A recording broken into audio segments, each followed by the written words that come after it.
Class 10 के life chapter को आगे बढ़ाते हैं। तो इस लाइफ चैप्टर में आपको आज का पॉइंट है दर्पण सूत्र, मिरर फार्मूला। मिरर फार्मूला की ज़रूरत क्यों पड़ती है, ऐसा समझिए कि प्रतिबिंब दूरी, बिंब दूरी और फोकस दूरी के आपस में क्या संबंध होता है। इसको जिस सूत्र के द्वारा, जिस फार्मूला के द्वारा हम दर्शाते हैं उसको हम लोग दर्पण सूत्र या मिरर फार्मूला कहते हैं। तो दर्पण सूत्र या मिरर फार्मूला क्या है, 1/v प्लस 1/u बराबर 1/f। इसमें v क्या है, तो v है इमेज डिस्टेंस यानी प्रतिबिंब दूरी, u क्या है ऑब्जेक्ट डिस्टेंस यानी बिंब दूरी, और f तो फोकस दूरी। फोकस दूरी के बारे में आप पहले परिचित हो चुके होंगे, लेकिन प्रतिबिंब दूरी क्या है कि देखिए यहाँ ऑब्जेक्ट है, यहाँ इमेज बन रहा है। तो दर्पण के ध्रुव से ऑब्जेक्ट के बीच का दूरी जो होता है वो ऑब्जेक्ट डिस्टेंस होता है, जिसको यू से डिनोट करते हैं। और ये ध्रुव है और यह इमेज है।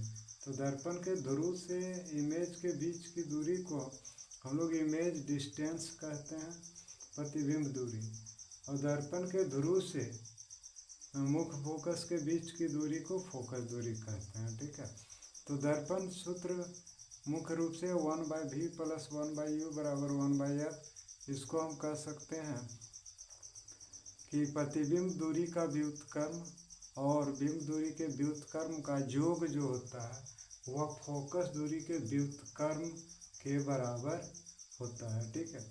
अब है आवर्धन। आवर्धन का बोलचाल की भाषा में हम लोग ऐसा समझें कि प्रतिबिंब कितना गुना बड़ा या कितना गुना छोटा बन रहा है।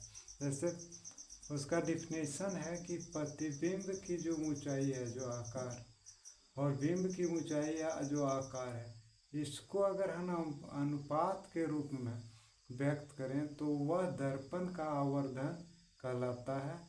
अंग्रेजी में इसको मैग्निफिकेशंस कहते हैं और एम द्वारा डिनोट करते हैं।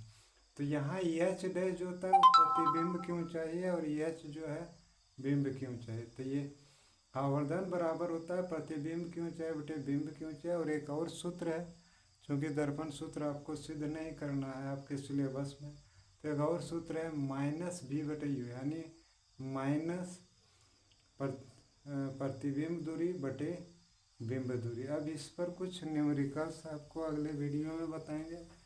प्लीज़ लाइक और सब्सक्राइब कीजिए।